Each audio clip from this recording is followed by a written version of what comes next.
Hello parents and welcome back to moms care with Indu.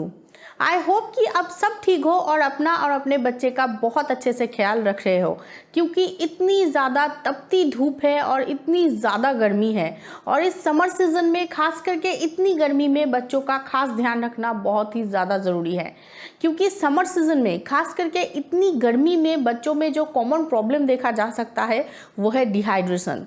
तो इसलिए आज इस वीडियो में हम डिहाइड्रेशन के कारण के बारे में जानेंगे, क्योंकि किसी भी प्रॉब्लम का अगर हम लोग कारण के बारे में जान लेंगे तो वो प्रॉब्लम सॉल्व करना हमारे लिए आसान हो जाएगा। और जैसा कि मैं हमेशा कहती हूँ कि prevention is better than cure. तो चलिए डिहाइड्रेशन के कारण के बारे में जान लेते हैं, तभी इस प्रॉब्लम को हम क्योर कर सकते हैं। बट हाँ, उससे पहले मैं रिक्वेस्ट करूँगी कि वीडियो को बिना स्किप किए एंड तक देखिएगा। पसंद आने पर लाइक ज़रूर कर दीजिएगा और मेरे चैनल को सब्सक्राइब भी कर लीजिएगा। तो चलिए आज का वीडियो शुरू करते हैं। तो डिहाइड्रेशन के कॉजेस के बारे में अगर हम बात कर रहे हैं तो सबसे पहला जो कारण है जो मैं यहाँ पे मेंशन करूँगी वो है 0 to 6 मंथ के बेबीज़ के ब्रेस्ट फीडिंग के बारे में। 0 to 6 मंथ के जो बेबीज़ है वो सिर्फ ब्रेस्ट फीडिंग करते हैं, उन्हें अलग से पानी या कुछ भी देने की ज़रूरत नहीं पड़ती है। सिर्फ ब्रेस्ट फीडिंग से ही उनका पेट भी भर जाता है और वो हाइड्रेट भी रहते हैं। बट अगर बेबी अच्छे से ब्रेस्ट फीड ना कर पा रहा हो या किसी वजह से ना कर रहा हो तो बच्चे को डिहाइड्रेशन हो सकता है। इसलिए 0 to 6 मंथ के बेबीज़ को बार बार फीड कराने की बहुत ज़रूरत है। खास करके इस तपती धूप में, तपती गर्मी में तो बहुत ज़्यादा ज़रूरी है कि बच्चे को हम टाइम टू टाइम फीड कराए। वैसे भी इस टाइम पे बच्चा फीड ऑन डिमांड मूड में होता है, बच्चा जितनी बार चाहे उतनी बार आपको फीड कराना पड़ता है। बट हो सकता है कि इतनी गर्मी में बच्चा कभी मन ना करे फीड करने को, बट फिर भी बच्चे को आपको बार बार फीड कराना है, क्योंकि सिर्फ ब्रेस्ट फीडिंग ही है जिससे उसको पानी मिलता है, न्यूट्रिशन मिलता है। तो इसलिए आपको टाइम टू टाइम बच्चे को फीड कराना है ताकि उसके बॉडी में पानी की मात्रा सही रहे और उसे डिहाइड्रेशन ना हो। इसलिए एज ए मदर आपको ज़्यादा लिक्विड इंटेक करना है, पानी या लिक्विड जूस वगैरह आपको ज़्यादा लेना है ताकि आप बच्चे को हाइड्रेट रख सको। इसलिए 0 to 6 मंथ के हर एक बच्चे को खास करके इस गर्मी में बार बार फीड कराने की बहुत ज़्यादा ज़रूरत है ताकि उसे डिहाइड्रेशन ना हो। अगर बच्चा ब्रेस्ट फीड सही से नहीं करेगा तो उसे डिहाइड्रेशन हो सकता है। डिहाइड्रेशन का सेकेंड जो वजह यहाँ पे मैं मेंशन करूँगी वो है ब्रेस्ट मिल्क सप्लाई।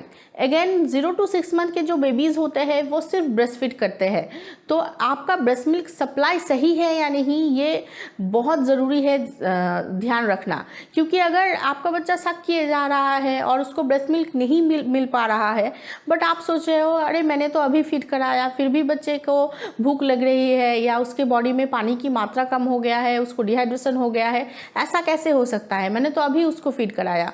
बट हो सकता है कि आपका बच्चा सक कर रहा हो, फीड कर रहा हो, बट उसको मिल्क ना मिल रहा हो। तो इसलिए आपको ध्यान रखने की ज़रूरत है कि आपका ब्रेस्ट मिल्क सप्लाई सही है या नहीं।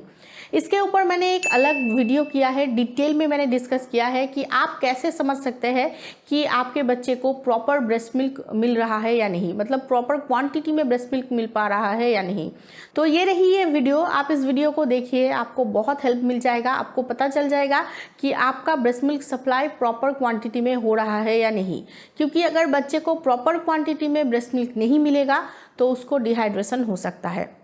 थर्ड जो रीज़न मैं यहाँ पे बोलूँगी वो है फार्मूला फीड बेबीज़ के बारे में। जो बच्चे फार्मूला फीड करते हैं या बॉटल फीड करते हैं उनको ध्यान रखना ज़रूरी है कि वो प्रॉपर क्वांटिटी में फीड कर रहे हैं या नहीं, क्योंकि हो सकता है कि आपने जितना क्वांटिटी में बनाया मिल्क बच्चे ने 2 या 1 बार सक किया और उसके बाद ऑब्वियसली आपको वो मिल्क फेंकना पड़ेगा। बट इस वजह से बच्चे का पेट भी नहीं भरेगा और उसको डिहाइड्रेशन भी हो सकता है। इसलिए बहुत ध्यान रखने की ज़रूरत है कि आपके बच्चा अगर फार्मूला फीड कर रहा है तो प्रॉपर क्वांटिटी में और अच्छे से फीड कर रहा है या नहीं। वैसे भी फार्मूला पानी से ही बनता है तो उसको अलग से हम पानी नहीं देंगे और मिल्क पी के ही उसको पेट भी भरना पड़ेगा और उसके बॉडी में जो पानी की मात्रा है वो भी सही रखना पड़ेगा। इसलिए बहुत ज़रूरी है कि अगर आपका बच्चा फार्मूला ले रहा है तो वो प्रॉपर क्वांटिटी में और सही तरीके से फीड कर रहा है या नहीं ये आप ध्यान रखो, वरना बच्चे को डिहाइड्रेशन हो सकता है। बच्चों में डिहाइड्रेशन का नेक्स्ट जो रीज़न हो सकता है वो है प्रॉपर क्वांटिटी में लिक्विड इंटेक ना करना। बच्चे को इस गर्मी में भी चुपचाप बिठा के रखना संभव नहीं है, पूरा दिन बच्चा इधर से उधर भागा दौड़ी करते रहते हैं। ऊपर से अगर स्कूल जा रहे हैं बच्चे, जैसे कि मेरी मम्मा अभी स्कूल जाती है, तो स्कूल में पहुंचते ही उनका जो बदमाशी का लेवल है वो नेक्स्ट लेवल तक पहुंच जाता है, और ज़्यादा बदमाशी करने शुरू कर देते हैं, भागा दौड़ी करते रहते हैं। तो इस सब में अगर बच्चे का लिक्विड इंटेक सही नहीं होगा, मतलब अगर बच्चा प्रॉपर क्वांटिटी में पानी नहीं पिएगा, जूस वगैरह या नारियल पानी ये सब कुछ अगर नहीं पिएगा, तो उसको डिहाइड्रेशन हो सकता है। मेन बात यह है कि बॉडी में अगर पानी की मात्रा कम हो जाए तो बच्चे को डिहाइड्रेशन हो सकता है।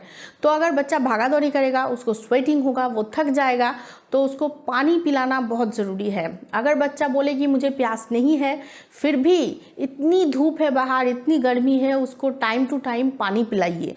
बहुत ज़रूरी है कि बच्चे को टाइम टू टाइम हम पानी पिलाइए। बच्चे को अगर टाइम टू टाइम पानी ना पिलाया जाए तो उसको डिहाइड्रेशन हो सकता है। इसके अलावा आप घर पे फ्रूट जूस बना के दे सकते हैं। बाज़ार में जो जूसेस मिलता है वो नहीं, आप घर पे फ्रूट जूस बना के दे सकते हैं। नारियल पानी दे सकते हैं, इतनी गर्मी में वो बच्चे की बॉडी को हाइड्रेट रखेगा। तो ये सब कुछ दे सकते हैं आप अपने बच्चे को। बच्चे का अगर लिक्विड इंटेक सही नहीं होगा तो उसको डिहाइड्रेशन हो सकता है। नेक्स्ट, बच्चों को फीवर की वजह से भी डिहाइड्रेशन हो सकता है, क्योंकि फीवर होने पर बॉडी में फ्लूइड की मात्रा कम हो जाती है, और जिस वजह से बच्चों को डिहाइड्रेशन हो सकता है। और इतनी गर्मी में बच्चों को फीवर हो भी सकता है, क्योंकि होता है ना कि बहुत ज़्यादा स्वेटिंग होती है, और जो कपड़ा बच्चे ने पहना है हो सकता है कि वो भीग गया है स्वेटिंग की वजह से, और वही कपड़ा उसने पहन के रखा है, तो जिस वजह से बच्चों को बुखार हो सकता है। या तो फिर अभी भी स्कूल वगैरह बच्चे जाते हैं, तो स्कूल में जो यूनिफॉर्म वो पहनते हैं, स्वेटिंग की वजह से वो भीग जाते हैं, और वही यूनिफॉर्म पहन के रखते हैं पूरा दिन, तो जिस वजह से बच्चे को बुखार हो सकता है। तो अगर बच्चे को बुखार हो गया है तो आपको ज़्यादा से ज़्यादा बच्चे को फ्लूइड देना है, क्योंकि बुखार हो जाने पर बॉडी में फ्लूइड ऑलरेडी कम हो जाता है, जिस वजह से बच्चों को डिहाइड्रेशन हो सकता है।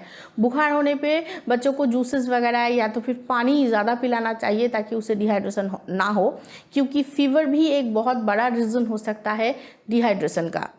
नेक्स्ट, वॉमिटिंग या लूज मोशन। और ये हम सब जानते हैं कि बच्चा अगर बार बार वॉमिट कर रहा हो या तो फिर लूज मोशन हो गया है बच्चे को, तो बॉडी में पानी कम हो जाता है, और जिस वजह से बच्चे को डिहाइड्रेशन हो सकता है।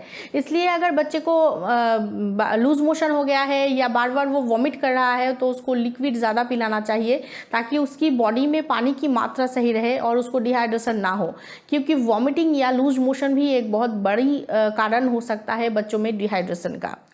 एंड लास्ट, अगर बच्चा बाहर जाके धूप में खेलेगा तो उसको पसीना ज़्यादा होगा, और जिस वजह से बच्चे को डिहाइड्रेशन हो सकता है।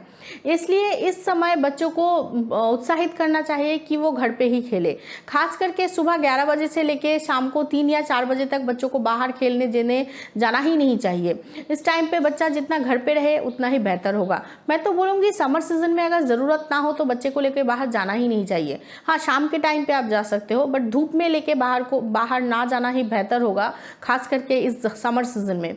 क्योंकि अगर बच्चे को लेके आप धूप में जाओगे, या तो फिर बच्चा अगर धूप में खेलेगा तो उसको पसीना होगा, जिस वजह से उसको डिहाइड्रेशन हो सकता है। और आजकल तो हीट स्ट्रोक भी हो रहा है, तो इसलिए इतनी गर्मी में बच्चों को धूप में ले जाना बिल्कुल भी सेफ नहीं है, बच्चों को डिहाइड्रेशन हो सकता है। तो बस ये कुछ कॉमन रीजंस है जिस वजह से बच्चे को डिहाइड्रेशन हो सकता है।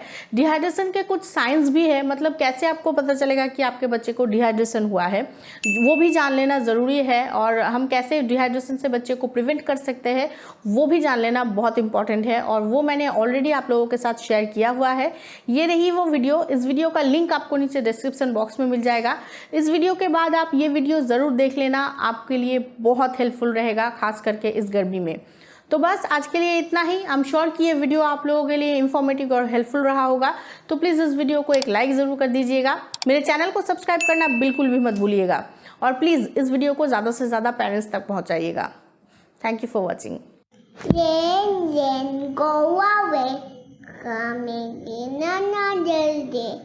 It is only one stupid, then go away.